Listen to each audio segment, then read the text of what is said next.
और आगे बात करें रिम्स के ईएनटी विभाग में इलाज के लिए आई 22 साल की युवती से दुष्कर्म का प्रयास किया गया है।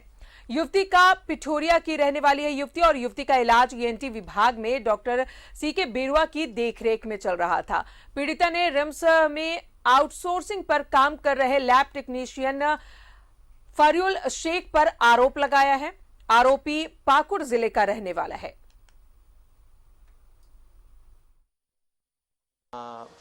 कल ऐसा हुआ कि वो उसको कॉल किया और उसके बाद जो है बुलाया एक निश्चित जगह पे।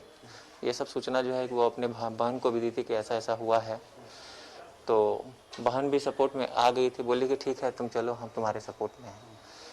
तो इसी दौरान उसको जो है रिम्स के इमरजेंसी के पास ही जो शौचालय है उस शौचालय में जो है ले गया और अंदर से जबरन जो है बंद करके उसके साथ गलत प्रयास करने लगा। बोले कि ठीक है, अगर वैसा बात है तो हम कर देंगे, हम काम कर देंगे। हम इसी वजह से ये बोले कि मेरा नंबर ले लो और कॉल करो, और उसी वक्त में नंबर दिया और वही जगह पर उसने कॉल करवाया।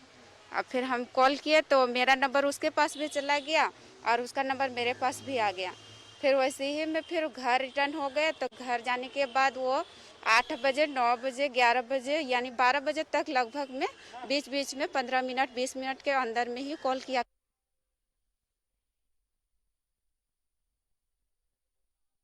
कोशिश की गई। इस पर और ज्यादा जानकारी लेंगे। हमारे साथ सहयोगी सत्यव्रत किरण है मौजूद। सत्यव्रत, रिम्स में एक बार फिर से दुष्कर्म की कोशिश की गई, युवती ने आरोप लगाया है लैब टेक्नीशियन पर, पूरी जानकारी दे।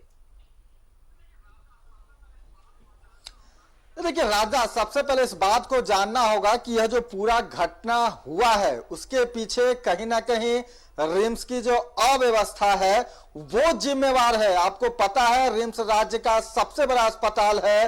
दूर दराज से जो क्षेत्र है, ग्रामीण क्षेत्र के जो लोग हैं वो रिम्स पहुंचते हैं और रिम्स में अव्यवस्था का आलम होने के कारण उन्हें घंटों लाइन में लगे रहना पड़ता है, चाहे वो मामूली ब्लड की जरूरत हो या फिर किसी भी तरह के डायग्नोस्टिक यानी कि जांच की अगर जरूरत पड़ती है तो लोगों को कई दिनों तक इंतजार करना पड़ता है। और यही कारण है कि जो लैब टेक्नीशियन जैसे जो हैवान हैं वो इस मौके का फायदा उठाते हैं।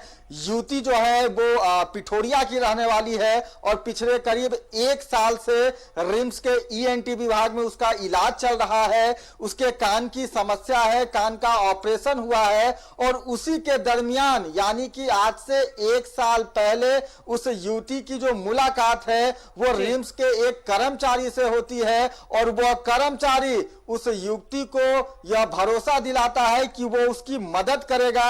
रिम्स की जो अव्यवस्था है उसका सामना उस युवती को नहीं करना पड़ेगा और इसी झांसे में युवती आ जाती है। उसके बाद वह जो युवक है जिस पर आरोप लगाया गया है, रिम्स का जो कर्मचारी है, वो उस युवती का मोबाइल नंबर लेता है और जैसे ही उस युवक को मोबाइल नंबर मिलता है उसके बाद से वो लगातार युवती को परेशान करता है। व्हाट्सएप के माध्यम से अश्लील बातें और गंदी तस्वीरें भेजता है, जिसके बाद युवती ने उस नंबर को ब्लॉक कर दिया।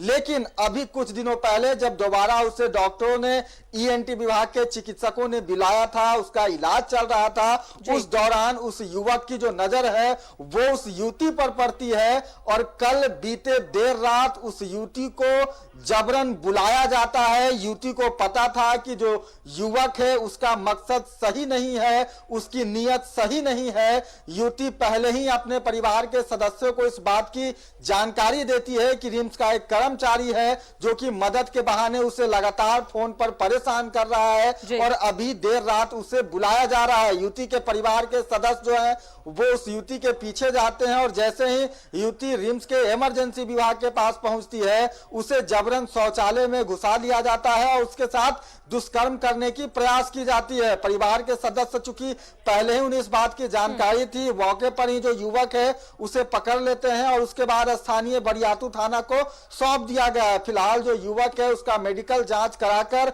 उसे जेल भेज दिया गया है। लेकिन देखिए इन सब के बावजूद वैसे लोग जो कि बीमार होते हैं तकलीफ में होते हैं, दर्द में, पीड़ा में होते हैं, उन्हें जिस अस्पताल में दर्द का निवारण होना चाहिए उसी अस्पताल में वैसे रिम्स के कर्मचारियों द्वारा उन्हें पीड़ा दी जाती है। लेकिन ये सभी तस्वीरें रिम्स के जो निदेशक हैं कामेश्वर प्रसाद, उन्हें नहीं दिखती है। तो रिम्स निदेशक से हमारा आग्रह है राजदा कि वो रिम्स आए, अपने मिस्टर इंडिया वाला जो डिवाइस है वो छोड़ दें, ताकि इस तरह की तस्वीरें जो आए दिन देखने को मिलती है वो शायद देखने को की परेशानी का सबब बना हुआ है, जरा वहां के जो डायरेक्टर हैं वो भी अपनी नजरों से देखें। बहुत बहुत शुक्रिया आपका सत्यव्रत तमाम जानकारियों के लिए। तो रिम्स की अव्यवस्था किसी से छिपी हुई नहीं है। आखिर इस अव्यवस्था के जिम्मेदार कौन है? वो मिस्टर इंडिया जो दिखाई ही नहीं देते हैं, लेकिन है वो रिम्स के निदेशक।